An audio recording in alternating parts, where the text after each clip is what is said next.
Обилните дождови до новиве ја isfрлија на површина неажурноста на надлежните, кои наместо да го решат проблемот со фекалиите вдолж северното крајбрежје, си ја префрлаат вината едни на други. Жителите чии куќи се наоѓаат на потегот од туристичката населба Грашница па се до Далјан, се дават во фекалии и неподнослива миризба од шахтите кои пред нос им се прелеваат, навлегувајќи им во дворовите, а требните површини каде што играат децата пливаат во отпадни води и фекалии кои течат и во езерото. Беше кажано дека проблемите со колекторот се решени.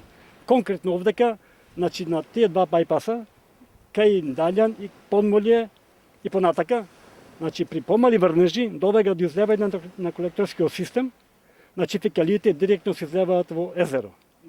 Кај нас се реагирале граѓани кои што со кајчини или со глисери понекогаш влегуваат во трската кај Подмолје, буквално заглавуваат во фекалии. Охридсково езеро голем економски потенцијал, треба да го сочуваме еколошки чисто. Ја не можам да замислам од кога функционира проект заштита на Охридско езеро, да не е никој еколошки проблем решен во стилно подрачје на Охридсково езеро. Првиот човек на јавното предпријатие Колекторски систем признава дека за овој проблем имале реакција од граѓани, ама тропаат на погрешна врата, вели. Не чувствувајќи вина, објаснува дека функцијата на колекторскиот систем била прибирање, одведување и третман на фекални води, кои и не биле така многу, но проблемот бил во атмосферските води кои се влевале во колекторот и го оптеретувале. Точно е дека се излеват вишокот на атмосферска вода, која што нажалост се слева во нашиот колекторски систем. По сите стандарди, односот на фекалија со вода треба да биде најмногу 4:1. Во моментов, согласно ова што го кажав и досега, односот е 14:1. Па може да замислите колку се то фекалии што влегват во водите на Охридско езеро.